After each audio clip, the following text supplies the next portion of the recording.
wonderful to see you.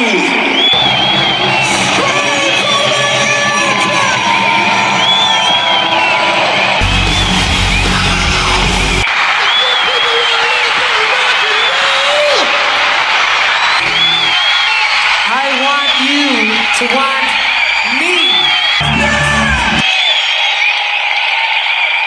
Hey up there, live music lovers. Welcome to episode number 15 of First Concert Memories, the monthly sidecast from your buddies at the Ugly American Werewolf in London Rock Podcast. I am your host, Mac B. I will be joined as always by my partner in crime, Gary Action Jackson. And today we welcome a bit of a rock legend, although not someone known for creating great music, but someone who's known for interviewing the greats in hard rock and heavy metal. And that's Mick Wall. And you probably know him best from his work at Kerrang magazine back in the 80s and 90s. He's also a founder of Classic Rock magazine, and he's done a lot of video shows over the years, certainly in the UK. And if you've seen like the Def Leppard Behind the Music on VH1 or some of the others, you'll be familiar with Mick Wall, his dry wit, and his deep knowledge and experience with the heavyweights of hard rock and heavy metal. He's written some great books, more than 24, about AC/DC, Metallica, Iron Maiden, list goes on and on. We had him on last year to talk about his book about the Eagles' life in the fast lane, and he said he'd be willing to come back and tell us one of his favorite first concert memories. And while this show isn't necessarily about the first time you ever saw any concert, it's generally about the first time you saw one particular act and then why that night was so special. And the night he's going to tell us about is really over two nights, but it's in April 1988 in Worcester, Mass. with David Lee Roth. Now, everyone knows David Lee Roth is one of the great showmen and true characters of hard rock. And while Mick gives us some good details about the show and the performance, which he said was lights out, the real show was backstage afterwards, trying to get an interview. But it didn't work out that way the first night. Instead, he spent about 12 hours with Dave, some Budweisers, a bottle of Jack Daniels, a garbage bag full of weed, and a gallon Ziploc full of cocaine. And I'm not going to give you too many more details right now. I'm just going to leave it at that. Needless to say that Mick can articulate some of the great stories from Dave that night. And Dave, being one of the true characters of rock and roll, he didn't let Mick down with the time he spent with him. So we're going to jump into that here real quickly. But first, we do have some business to take care of. We always like to mention we are proud members of the Pantheon Podcast Network, a family of over 100 shows. You can learn more at pantheonpodcast.com or follow on socials at PantheonPods. And we always love giving a shout out to our killer sponsor, rarevinyl.com, who's based in the UK, folks. They ship all over the world and they procure collections from all over the world as well. And so if you're looking for rare first editions in mint condition, if you're looking for that picture disc you always wanted, an import, a deleted single, a tour program, whatever it might be, they have over 250,000 items in stock. Go to rarevinyl.com, use the code UGLY, and you can save 10% off one entire order. It is a one-time code, but it's not just for one item, it's for one entire order. And I saw someone go on the other day and buy about 12 different things. Must have cost him over 600 quid, but then it was under 600 because they saved more than 60 thanks to the code UGLY. And we appreciate that because it's a huge supporter of us, but your record collection is going to appreciate it the most. So go to rarevinyl.com, use the code UGLY. They got great David Lee Roth stuff, Van Halen stuff. They've also got some great Kerrang magazines with Mick Wall articles in there. So use the code UGLY at checkout at rarevinyl.com. Your record collection will thank you. Now back to Mick Wall. I got to tell you, we've been doing this for 4 years, folks. We've done over 200 episodes, and this is about the most fun that we ever had. Just hanging out, talking a story about artists that we love from a day that is a little hazy now, but we have a certain reverence for it, and we want to know more about it, and we want to capture these stories before they slip away, right? And so that's what we're doing here today. We are talking with Mick Wall, who was talking with David Lee Roth backstage in 1988. All right, so we're psyched to welcome to First Concert Memories here the legendary rock journalist and writer, Mr. Mick Wall. Mick, welcome back to the show. It's a great pleasure to be here. Thank you. And, you're lucky I've got any memories at all, to be honest with you. So, fortunately, this one still burns brightly. Yeah, well, but that's what we're trying to do here is just recapture memories that people have to keep the rock alive, not only of the great music and the great artists that they've seen over the years, but for those special nights where maybe you get the party favors and, it's getting a little hazy as we go through the decades here. So we want to get them here on tape, or I guess on digital, whatever they call these things these days. Yeah. To make sure that, future generations have these stories and understand the power of rock and roll here. So yeah, we owe it to future generations to fill their minds with all this educational material. Education, debauchery, whatever might come up in the course of the conversation here, whatever. And hopefully you could see, the last time we spoke, I was still in the midst of moving back to the USA, and I was kind of in a temporary spot. But right over my shoulder here and maybe up close to my head, you might be able to see some Mick Wall properties that I have read over the years and are part of my collection. Oh, yeah, I can see AC/DC. Is that Iron Maiden? Maiden's there. Metallica's there. If you go up top, the book you wrote after Ronnie, you helped Ronnie kind of put together. Oh, and Zeppelin. You bet. Yeah. Oh, fantastic. Fantastic. Yes. Fantastic. I am a fan. I'm not just some hack podcaster just trying to get nasty stories out of you. However. Cool. Listen, I love talking to you guys last time. I'm so sorry it's taken so long, to do this again, but I'm here and I promised you I got you a story.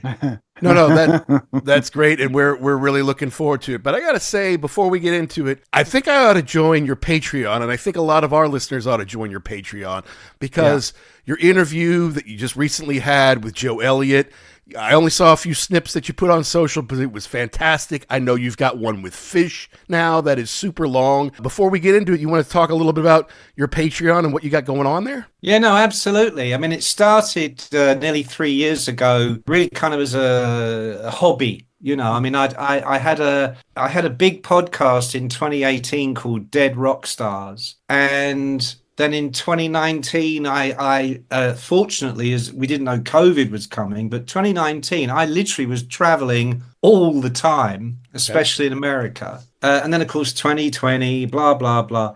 So I came out of that. I was doing a podcast for an Australian company. I called it Get Your Rocks Off after one of my books. Okay. And that came to its end. And so I just thought, you know what, me and John, my co-host, John Houghton, we've got something here. It's kind of almost it's more comedy than music, but it involves real stories that couldn't be put into print, but now we're going to share, like this one I'm about to tell you. Yes.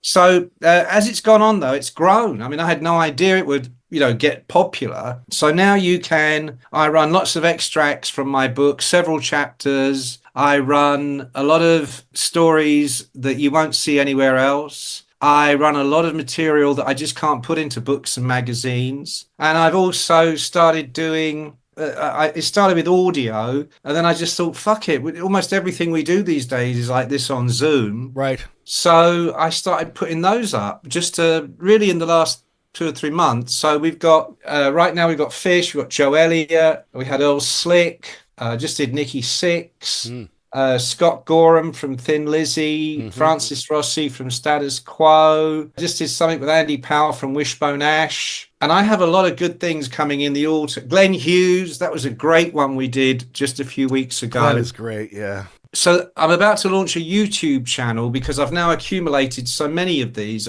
some of which aren't out yet, because you've got to wait for their album or the thing they want to promote. You know. But yeah, it's just kind of expanded. So, I put the clips out so people can see. And if they want to see the whole thing, they can join Patreon. But they'll get a lot more than just that clip. They'll get the full thing from start to finish. Nice. The official, the off the record, everything. And I have, there is so much stuff on that site from my writing life that would not exist anywhere else. And there's going to be merch. We've got some T-shirts coming. Oh, good. A couple of the recurring characters on the podcast are the guy we called the Dealer. The Dealer. And that's Mick Mars. because his real name is Robert Deal. That's we call him the Dealer, and we're always dropping his name into the conversation. So we've actually got a fantastic illustration that Ray Zell did for us, who's famous for Pandora Peroxide in Kerrang. And we've got another recurring character called Kirk Cobain, not Kurt, Kirk Cobain. Okay. And he's kind of a loser, Just like the real thing. Yeah. It kind of is just a downer to have around. It's just a bummer. And he shows up, and we have a lot of fun with that. So we've got a T-shirt for him too that Ray did for us. So it's all kind of we're starting to do live shows. Did a couple last year. Now this fall we've got a few lined up. So it's weird. It started as a kind of I'd be ashamed just to let this podcast thing go. Yeah. And it's turned into, it takes up a lot of my day. So we'll see what happens. But and when this goes out, you guys, send me a link and I'll put that on Patreon. I'll put it on all my social media. I mean, I haven't gone near TikTok yet. Do you guys do TikTok or anything like that? No way, do we? Everybody tells me, it's kids on TikTok. They won't like my shit. Don't be ridiculous. You're this old dude. Who knows who you are? And I get all that, obviously. But here's my thought, okay? I used to work a lot in television going back to the 80s. Yep. In what they used to call youth television. And we had all these producers trying to make shows specially for youth. And they were always just shit. I believe that. And we did some research. I mean, I already knew this, but these days you got to show the research, The shows the kids were watching were Mr. Ed, the Talking Horse, which we used to do reruns of.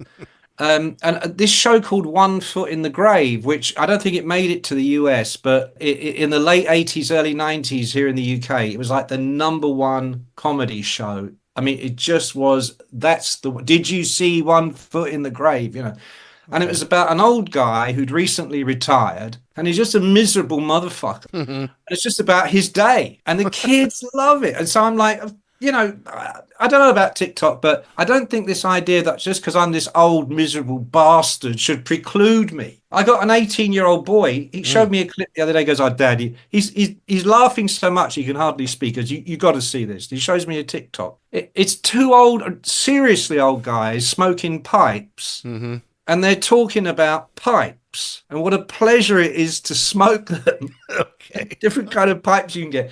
And it's just kind of gone viral. It was just sort of, it's so, they don't even know they're funny. Yeah. So I don't know. At some point, I might just put something out there, but we'll see. It'll probably be a terrible failure, but that's okay. That's okay. No. So sure Patreon, go to Patreon, Mick Wall. If you want to hear the podcast, you can get that on Spotify and all the other places. And you can get some exclusive podcasts on the Patreon. So plug over. Very good. That's awesome. Yeah, and I hope you are continuing to write, not only in magazines and newspapers all around the world, but we'll come up with some tomes. And though you're not in any danger of being knocked off your perch as the great writers in rock, I know you've been on the Shout It Out Loud cast with Tom and Zeus.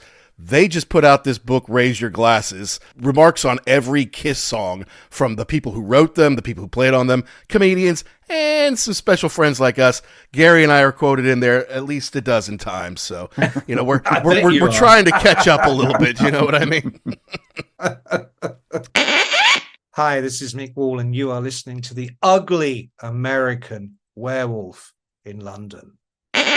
All right, that's enough of that. Okay, now let's get into a couple of very special nights in 1988. And you mentioned that you've done some television presenting. I came across one of you in 1988 interviewing a certain James Patrick Page. I believe it was around the Outrider album. Yeah. And your hair was just so 1988. I think you look better now, but at the time, you were spot on, my friend. I got to congratulate you for that. Well, this is the advantage of having no hair. You're not in fashion, but you're never out of fashion. That's right. I might have had this for quite a few years now, and you can't really go back 10 years ago. When you had same, it's just the same. It's just my innards that are decaying. I hear you. You can't see those yet. I know. All right, so we're talking about a couple of nights. Let's call it April 22nd, 23rd, 1988. You're at the Centrum in Worcester, Mass. It's for the David Lee Roth Skyscraper Tour. And I assume, are you working for Kerrang at this point, or why are you on assignment with Dave at this point? We were coming up to the 200th anniversary edition of the magazine. Okay. So we needed someone great to put on the cover, and Dave was about to do some shows in the UK, and of course, including Monsters of Rock, right? I mean, that was a big deal that happened later that summer. No, these were David Lee Roth solo shows. Oh, okay. He was doing like the Hammersmith Odeon and regular concert theaters. Okay. He did the Monsters of Rock. Actually, you know what? I think he did do the Monsters of Rock in 88. Was it with Maiden and You're Kiss? right, he did. Yeah. And Kiss are on the bill, Iron Maiden. Well, this is a little earlier in the tour. Right, okay. Fuck, man. Maybe it was after. Yeah, maybe he did the UK thing up, because UK always come last, but but this is anyway, April. I think that was summer. Edition. I think this is April and that was summer. So I think this is before he did Monsters of Rock, if I had to guess. This is definitely before, and he would have done those solo shows in the fall. Okay. I'm positive of that.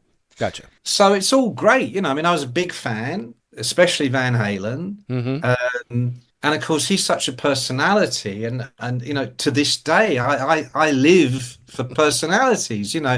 People say to me, what is it you love so much about rock music? Of course, I love rock music. But that isn't what brings me back again and again and again. It's the people, the stories, yes, the extraordinary characters, and in the 80s, almost everybody was a character. You got David Lee Roth, you've got Ronnie James Dio, Axl Rose, Lars. I mean, I could go down the list. It was pretty much everyone. Like Ozzy Osbourne, Motley Crue. Motorhead. I mean, even going on a believe it or not, even going on a Bon Jovi tour in the late 80s, you're going to have some fun. I'm not going to be allowed to write about it, but you're going to have some fun. Fair enough. Had you met Dave before, or was this the first time? I had met him before, but I had no expectation of him remembering, and I don't know if he did or he didn't act like he did. Because I'd met him very briefly when Van Halen headlined the 1984 Monsters of Rock show in the UK. Okay. And they had their own special. There was like the backstage, and there was the VIP backstage, and there was the Van Halen. And the brothers were in one kind of cubicle, smoking and drinking and moaning. And Dave was outside in the sunshine doing his calisthenics, with sunglasses on, So it's more of a high and by. Mm-hmm. But this particular occasion, I had not expected the welcome and the whole thing that evolves. Let me tell you what happened. So I turn up, me and the photographer. We know the PR lady very well. She was European, and she had a kind of almost like a Schwarzenegger accent. Dave, come here. Mick Wall is here. So he literally, it is about 20 minutes before showtime. He literally like materializes in this room, like literally just bounces into this room.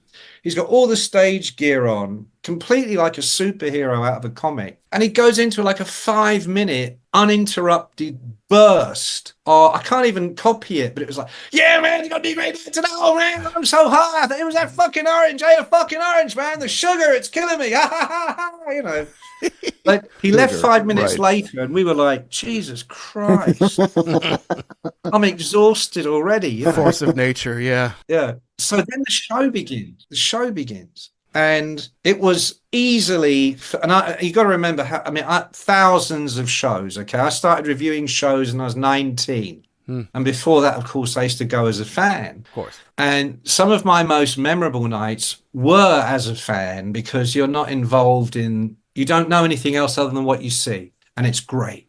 Yeah. Once you get behind that curtain, it starts to, it can spoil it, Plus, when you're seeing, when I first started reviewing, I was seeing 3 bands a night, 5 nights a week. Right. None of them any good, because it was all tiny little bar bands, and That's how you work your way up, right? You got to start somewhere, right? Yeah. We got to start somewhere, right? They don't put you out with the Rolling Stones on your first gig. That's right. You're at some hideous pub seeing the fucking Nosebleeds do the worst songs you've ever heard in your life. Yeah. So anyway, so there's all that, plus 10 years now of covering all the huge bands. I've worked at record companies. I've worked in management. I know my way around the dressing room. Right. So I was looking for, I knew it'd be a good show, but I wasn't prepared for me actually getting bowled over. But it was that tour where, he's got Steve Vai Yeah. at his absolute kind of rock peak. He's got Greg Bissonette on drums, Brett Tuggle on keyboards, Matt Bissonette, I think Greg's brother, on bass, and Diamond Dave Unleashed. So Billy wasn't on bass at that point? No, Billy Sheehan yeah. on the first album and the first tour. He may have played on the second album, but by the time the US dates had begun, it was Matt Bissonette on bass. Okay, good detail. Good. I think maybe Billy by then, because I think, was it Mr. Big? Yeah. Mm-hmm. I think like their first album came out the next year, so he was probably already, So the show starts, and it's everything you could want, I mean, I loved the first Roth album. I loved Yankee Rose, I mean, I just loved that. So there's that, and there's Jump and everything, Panama, and two things really hit me. He told stories. He was like a comedian. Nice. And I didn't know his family came from the Boston area when he grew up. So he started talking about that, and he was just hilarious. He was kind of like a stand-up. It's kind of like if there was no band, you could have just listened to him tell you jokes and funny stories. Yeah. So he did all that, and then there's the music, And when he did California Girls, he was on a surfboard. There was a surfboard that began right at the back of the auditorium, and it came down over your heads. You couldn't touch it, but it wasn't like so high up you couldn't see. It was right there, He comes singing, I wish they all could be. He's on the board going over the whole arena. Yep. Singing. That's cool as hell. I got to tell you, that's a bold move. During Panama, places going nuts, Dun, dun, the whole thing, it's going nuts.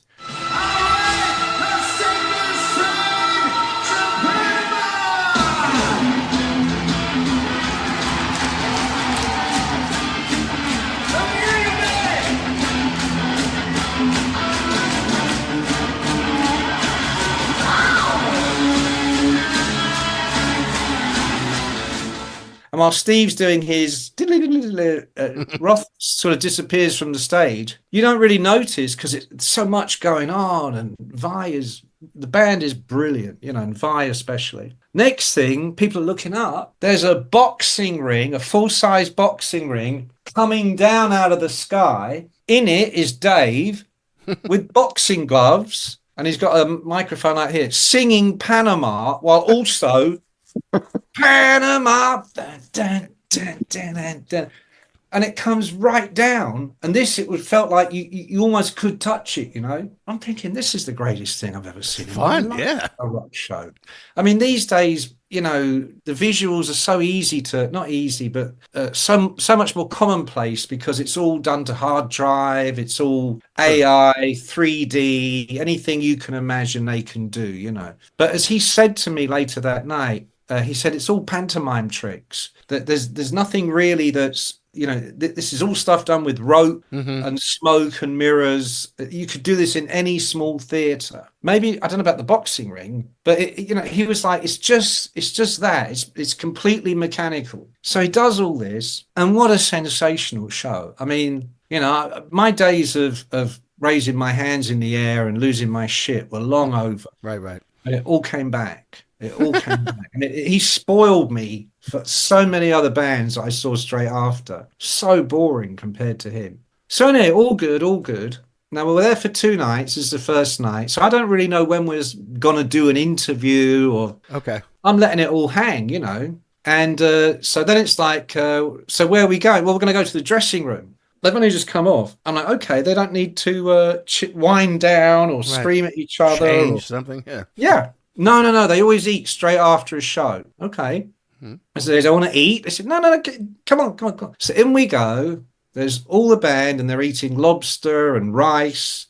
Apparently, it's pretty much the same meal every night. Okay. Of course, I'm looking for a drink, and they said, we've got Budweiser. No offense, fellas, but I'm like, I'm fucking England. Give me a beer. He said, no, this is the only beer Dave has on the rider. It's just Budweiser. And I'm thinking, you pussy. And No, I said, but "You got Jack nothing real?" Daniels? I said, "You got anything real to drink?" Boom, boom, 2 bottles of Jack Daniels. Yes. Okay, that's kind of in at the deep end, but okay. And they explained, Dave will only allow Budweiser and Jack Daniels. That's the only alcoholic. That's the only thing available. Okay. So, okay, I've got a can of Bud and I've got a plastic beaker of Jack Daniels. And Brett Tuggle had finished eating. I don't know if he didn't eat a lot that night, but he's kind of done. Because, when people are eating, just finished work, they're eating. You don't want to go, "Oh, hi, I'm Mick." You don't want to be that guy. So I'm hanging back. But Brett's finished. So he goes, "Oh, hi, I'm Brett." And I'm like, "Oh, hello, man." And we're talking. Yeah. Just small talk. Next thing, Dave, out of his seat, out of the door, slams the fucking door. You can hear him go down the corridor. Boom, boom, boom, boom, boom, boom. And I said, like you do, "Everything okay?" What was that? And the woman goes, "No, Dave is pissed off with you." And I went, "Why? What have I done?" "You are not talking to him." Uh-huh. And I went, "He was eating and Brett isn't eating." "No, now you got to make it up to Dave." Oh, God. Oh boy. Okay, what are we doing now? I had to go down the corridor to another room, still backstage at the Centrum. And I'm thinking, oh, fuck, this is weird, But hey, I've been doing weird a long time at this point. So we go down the corridor. We'll figure it out. And we get, exactly. And then we get to this room and I can hear music on the other side of the door. And as we go in, there's Dave, his manager, Pete Angelus, a huge ghetto blaster playing the average white band, Pick Up the Pieces. Okay. And then Steve Vai comes in. I didn't realize he was following us, but he comes in and he sits down. And it's really loud music and everybody's happy. And I get past more booze and joints. I'm like, okay, it's good. Next thing in comes this incredibly beautiful girl, very sexy. Okay. And I can't remember her name, but they're like, "Hey, baby," whatever her name is. "Hey, Janie." And you got a dance? What you got to do for us tonight? "Oh, yeah." So she starts dancing and taking her clothes off. Here we go. Here we go. Here we go. Meanwhile, Dave's literally held up this, we call them bin liners in the UK, a refuse sack or big black plastic thing where you put all the rubbish, full of weed. What? And then in this hand, he's got a see-through plastic bag, maybe so big, full of cocaine. Oh, okay. And he's looking at, this girl is giving it, naked, and he's like, and then he went, and I went, so there's really loud music. Steve Vai's sitting there, Mr. Goody Two Shoes. He's like, yeah. He didn't do any drugs. He wasn't a drug guy, but he was enjoying the music. Let's put it that way. All right. So I'm this. There's Jack and Bud. And then I sort of noticed them, Angelus, looking at the gun, kind of like, that's the guy, So she comes over to me and it's all, "Hey, baby." Next thing I'm getting like a lap dance. Good for you. And it's all very sudden. It felt like 5 minutes before, "Dave is pissed off at you." But I'm a little uncomfortable because it's all very well getting a lap dance from an absolutely gorgeous girl and being out of your head. But in front of other guys, I'm like, I don't know.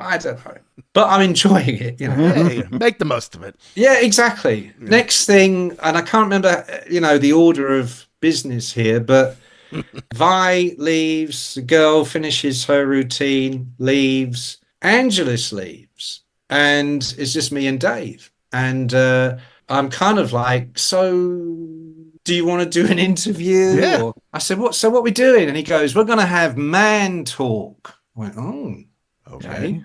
So I go to sort of get my, in those days, tape recorder out of my bag. And he went, no tape recorder. I'm like, "Oh, shit." He said, "Well, don't worry. We'll do an interview tomorrow. It's all good. But right now we're going to have some man talk." I'm like, okay. So man talk involved a lot of that. And Dave just telling me stories. And after a while, I kind of got the gist that he just wanted to hang, talk, I guess kind of get a reading on me. Get a feel. Mm-hmm. And it could have ended any second. But the two of us are laughing and stuff's going on. Occasionally, someone stick their head around the door. You okay, Dave? Yeah, we're good. We're good. Gets rid of them. So, fellas, we finally left that room. I probably got in that room about midnight. 11:30 midnight. We left that room. It was gone noon the next day. We'd been in there for 12 hours. Oh, geez. Yeah. I didn't know. I mean, I wasn't keeping a check. It's just time warp, right, with David Lee Roth. Yeah. Huh? Time warp with David Lee Roth.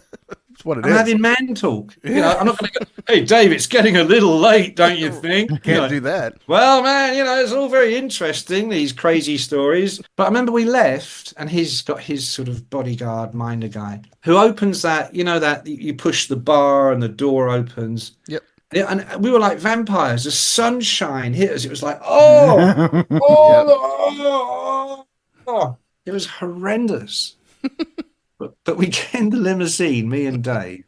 At this point, I have no fucking idea what's going on, who I am. And we're staying at the same hotel. I go back to the hotel, and the PR is back on the scene. Did you have a good time with Dave? He's still standing next to me. And we're all in the lift. And he gets to his floor first. And he's like, want to have a nightcap? And I'm looking at her, I'm going, I've got to go to bed. I'm going to die. She goes, no, Dave, Mick, he needs to have sleep. He's like, sleep is for lightweights, Mm-hmm. She's like, no, Dave. And she's prising his hands off the elevator. Like the doors are like this, and and she's like, no, Dave, no, leave him. So I finally got back to my room. Obviously didn't sleep, but a few hours later got up like a zombie. And we went back for the second show. And he was like he seemed to be in physically great shape, mentally sharp. I am literally the walking dead at this point. Sure. And but we went back to that same room, which was weird, and we did an interview where I'd scribbled down a couple of the stories he'd told me just to see if I could get him to tell them again, so I'd have the quotes. Yes. And he did. He went through them. There's some great stories, but obviously it wasn't like it had been the night before. Of course. And that was, I still think to this day, and guys, I've had a few good ones. Yeah. I think probably the greatest night in my career as a heavy metal journalist, writer, chronicler, whatever. And we became pals after that. And when he came to London, I'd go to his hotel, and that night was never repeated, not for me, and not with anyone else that I ever met. But in terms of shows, on every level, the music, the theatricality, his ability to be like a stand-up comedian, which I hadn't realized till I went to the show. It was just fabulous. It couldn't be beaten. And despite all the fantastic shows I've seen since, nothing has ever come close to that. Yeah. Wow. That's a big statement from you. I mean, that's really saying something. And it's interesting too, the whole deal about how he put you through the interview before you got to interview him, so that you really got something instead of just, an interview he'd given to a million people. You got something that was special because he knew that you could hang, basically. I know. I mean,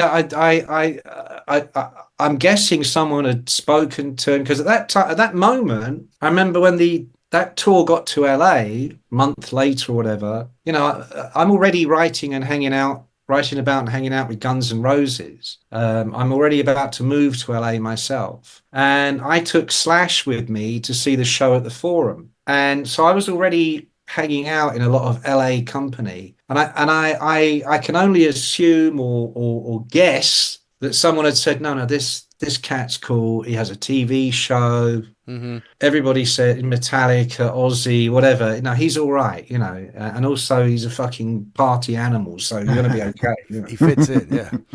Yeah. But I get the feeling that had something gone wrong in his mind in that initial deal, that would have been it. He would have just either he wouldn't have given it to you, or it would have been just some pass off thing. But it sounds like he really kind of valued that relationship. Well, you saying that now, it's the first time I've really thought of it like that. But absolutely, if we'd kind of been 10 minutes in and he's like, this is boring, this guy's such fucking wet rag, I'm sure there would have been some signal, or there would have been a knock on the door, and Right. I'd have been flying out the door with everybody telling me how much they love me, and I'm in a taxi going back to the hotel. Because he really did have everything to the absolute letter. He had it figured out, not just with me, with everything, his own band. Mm-hmm. I mean, I think that's one of the things that probably drove people crazy in the end was he was, you hear about this with all the greats like Prince. I've been doing some work with someone that used to know him very well. And she would tell me that he would ring her up at 4 a.m., just tell her to come to wherever he was, and for no particular reason, he just wanted to hang, And I think these people, from James Brown fining his band for playing a bum note, apparently he'd look at them and go like, $15 for that, or whatever. I think the ones that give the impression of complete freedom and exuberance and joy, anything could happen, they are often the most controlling, the minutest detail. That was very much the feeling I had with Dave. Everything was to the minutest detail. And when he did that theatre tour later in the year, I remember seeing him at the Hammersmith Odeon and afterwards going backstage. And the Odeon, it's just a theatre. It holds maybe 4,000 or 5,000. Yeah, you come up from the Tube, right? You're inside. You come up through the mall of the Tube, and then it's right across the street there. Yeah, we love the Hammersmith. There you go. Yeah. These days it's the Hammersmith Apollo. Back then it was the Hammersmith Odeon. But backstage, it's a really old English theatre. So backstage, it's windy little corridors and weird stone steps. And I was going up to the backstage bar, which was right at the top. And as I came round one windy little corner, here was Matt Bissonnette sitting on the steps, crying. Oh, jeez. Just devastated. And these days I'd have handled that so much better. But at the time, I wasn't ready for that. I was like, oh, hi, Matt. Everything okay?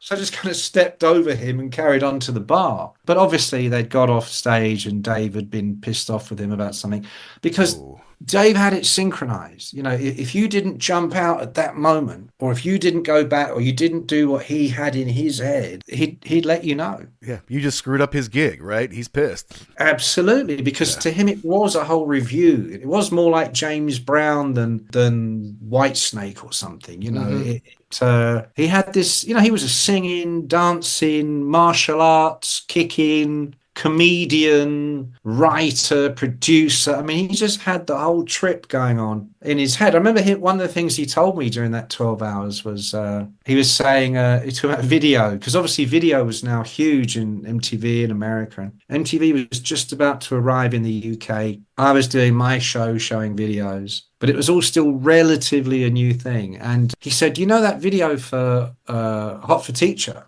I went, yeah. He said, if you look again, you'll see I've got a big piss stain in my pants. I went, really? He said, you got to look, man, got to look. I think he was wearing spandex in one of the shots. Okay. And I looked, and sure enough, there it is. And I said, well, how come you didn't spot that? He said, I was directing the video, and I was wearing sunglasses the whole time. He said, so I'm looking through the camera, and I'm like, no, more color, more color. And he said, that's why the video is the colors are so... They're on red, they're too vivid. He goes, no, more.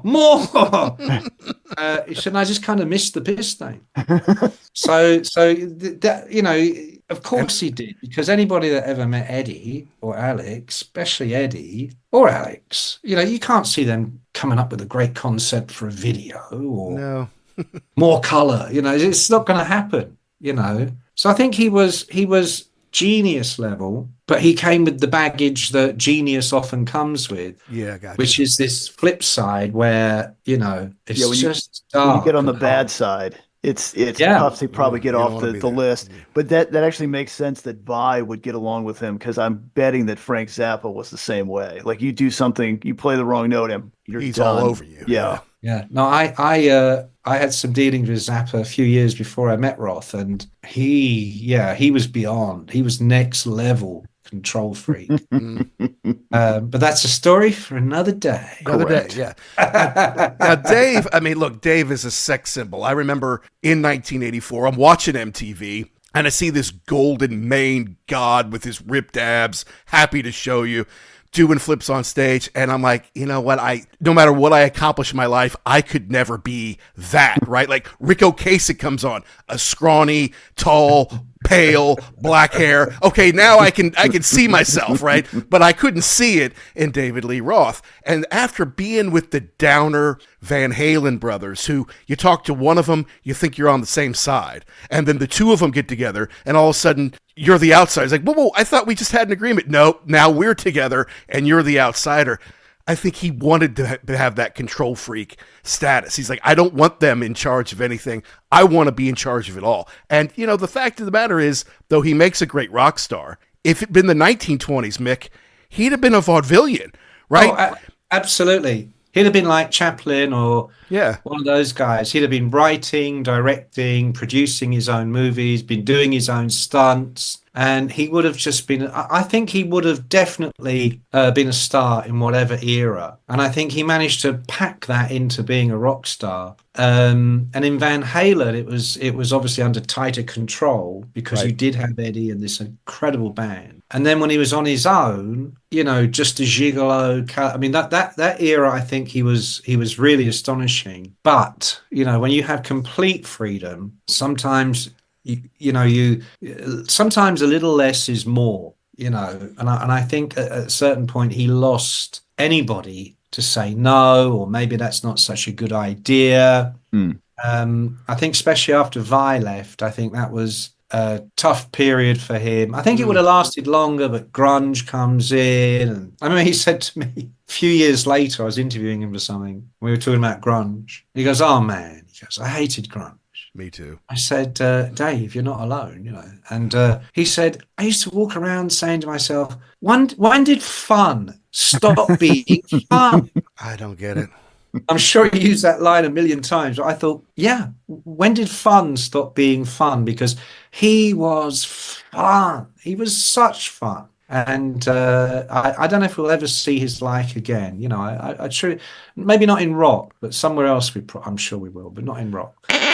Hey, what's up, everybody? It's rock and roll comedian Don Jamieson, and you are listening to the great, the fantastic podcast, The Ugly American Werewolf in London. Yeah, no. Well, I mean, so Van Halen starting in the mid 70s, really, but they hit the national scene late 70s, Eruptions on the first album, all those great songs, and they're building a live reputation. And then MTV comes out, and now Dave's the star. Yes, what Eddie does is magical, and everybody's amazed by it. But I think more guys were attracted to that, whereas guys and girls can see David Lee Roth and get, ooh, now that's a star. And because he's a big star on MTV, he figures, well, I'm going to be a television presenter one day. If I want, you know, I'll be a movie star. David Bowie's making a movie. I'd be great in a movie. And in the right movie, he's right. He would be amazing, right? Well, when he left Van Halen, Pete Angelis had been Van Halen's lighting director. And so Pete now becomes Dave's manager. And they had a movie production company called the Picasso Brothers. And at the time I was talking to Dave in 88, he was telling me they had a 2-movie deal and this was going to happen and that was going to happen. Clearly it didn't pan out. But no, I think, 85, that era, I can easily see why Hollywood would have been saying, here's our next Beverly Hills Cop, here's our whatever it might be, you could put him anywhere. I mean, like The Rock, came out of wrestling and so many people came from other areas to become movie stars. Yep. I think that could easily have been him, but it didn't happen. And also, I think, like I say, genius comes at a price, and the thing that makes him great is also the thing that is his downfall. That kind of thing. I was doing just before the COVID nightmare. I was in LA, and I was talking to Michael at the Rainbow, who owns the Rainbow, about doing a book and maybe a documentary and all kinds of stuff around the 50th anniversary of the Rainbow opening as a club. I think that was coming up in 2022. Okay. And so I'm hanging out and I'm doing sort of pre-interviews with him to get some stories, get an idea of what we could do. And I'll say, you've had a lot of the Rainbow, you've had everybody in here. You've had the craziest. Who is the crazy? He said, well, the guy that we've banned from here, the record amount of times, is David Lee Roth. Beautiful. Because I think we've banned Dave from the Rainbow 9 times so far. Which means they let him back in 8 times. Right? Well, eventually, because a year goes by where it's Dave. Come on, man, it's Dave. He's better now. Yeah. I said, what about Axl Rose? He goes, oh, yeah, he's been banned a bunch of times. He said, but not like Dave. So you've got to wonder what number 9 was. What was it that was like, this is it? We can never have him back in here again. Well, I don't know. To be honest, I think maybe he'd got past that, and it was like, when is number 10 happening? You know, it was like, but I mean, man, I was at the Rainbow a lot in the 80s, and I'm trying to think of something anybody I knew could have done that would get them banned. I mean, right? Crew never got banned. What was he doing, man? 9 times. Oh Dave, awesome. You're such a gigolo. So you're gacking and smoking a little bit with Dave for 12 hours. Yeah. Are you solving world peace? Or is he telling you where the best girls are? Is he telling you how he makes his favorite sandwich? I mean, what's going on in this conversation? He is telling one story after another. If I had been able to record it, it would have been the greatest interview ever, the greatest book ever. He just was rolling from one story to another. You know, he was talking about, you know, because he would climb mountains and go through jungles. And he talked about going through some remote tropical jungle, you know, where no white man had ever been and all this. Then we get to this village and it's like, you know, they cannibals. Everybody's kind of, you know, because he had bushcraft, you know, he was an experienced guy in the tropics. And he said, we get to meet the main guy and it's like sacred, rich, you know, blah, blah. You know, he tells the whole story so brilliantly. You're laughing as he tells you. And he goes, when you meet this guy, he's wearing a fucking Van Halen t-shirt. I mean, come on. So I didn't know if it was true, right. But it just the way he told it, it was amazing. You know, he told stories about him and Pete were driving, you know, in the middle of America somewhere, middle of nowhere. Mobile phones weren't like, you know, prevalent back then. I'm sure they probably would have had one, but you'd stop at a bar to use a phone or whatever, you know. Sure. They're in the middle of nowhere. It's 2 a.m., you know. The car breaks down or something and they find this bar and they bribe the old lady to let them in and they're the only ones in the bar and they're putting coins in the jukebox and spending a lot of money to make it worth this old lady's while, you know. Sure. And somebody puts Just a Gigolo on and she starts to swoon. She doesn't know who he is. She starts to swoon. She goes, I can't do the American accent. If you were English, I would do the accent. But she's like, I just love this song. I love this song. And Dave's like, why? She goes, because Old Sal. This was always his song. And they're like, Old Sal. And she's like 93 or something. He's like, tell us about Old Sal. And she tells them about Old Sal. He'd come in here, put that song on, he'd do a little dance. Yeah.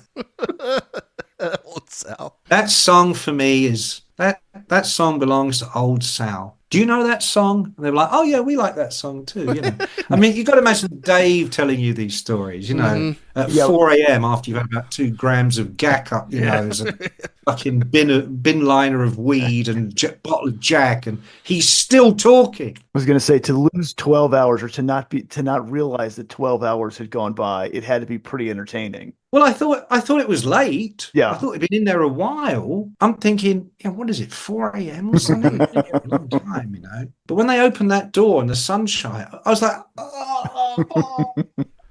So that's the 200th Kerrang. Was he on the cover? We had a cake made, so we brought the cake with us to the show. The photographer did candles, and it just, you know, Kerrang 200 or something. It'll be online somewhere. It would have been like the May '88 issue, something like that. Okay. I think we were putting out. No, we were weekly by then. So. Oh, wow. Guessing May/June, one of those weeks in 1988. Well, Mick Wall, look, you're a legend. You're the best at keeping rock alive and keeping it honest too, right? You don't just tell love letters to these rock stars, right? You tell them exactly how it is, and that's why we love you. That's why we love your writing, And we just want you to keep it up. However you do it. You do it writing. You do it on the podcast. You do it in your Patreon interviews. You keep doing what you do, my friend. We'll keep tuning in. And you guys keep doing what you do, because honestly, I love what you do, and you're such fun to talk to. Have me back. I know it's a fucking pain to get hold of. I know. Please, open door. I'm happy to come back anytime. Anytime. Thank you. Cool, because this Oasis reunion is going to get more time from us over the next year, so we might just have you come back to rag on them. Listen, I saw them. I had some experiences, not like with David Lee Roth, but I was around, and I'd be very happy to talk about that too. That's awesome. You're the man. All the best, Mick. Thank you so much. You too, fellas. Thank you. Thank you. I'll see you again. You bet. Okay, Take care. Bye. 12 hours. 12 hours. And I don't believe not believe that was true. I mean, once he gets rolling, I can't 100% true. There's no way any of that is false. And yes, blowing up with Dave for 12 straight hours. I can't. Glad bag full of weed. That was my thing. When he gets that out, you're like, uh-oh, here we go. Like, is that real? You know, that he does a lot. Yeah, it's real, and it's happening right now. You can only have Budweiser, which is potent, but it's crap. Yeah. And Jack Daniels, great. That's awesome. Love that. I wonder if Mikey introduced him to that. And then an enormous Ziploc full of blow and a Glad bag full of weed. Only one stripper, though. That's kind of a bummer, but you know, that's okay. There's other stories from beyond the grave.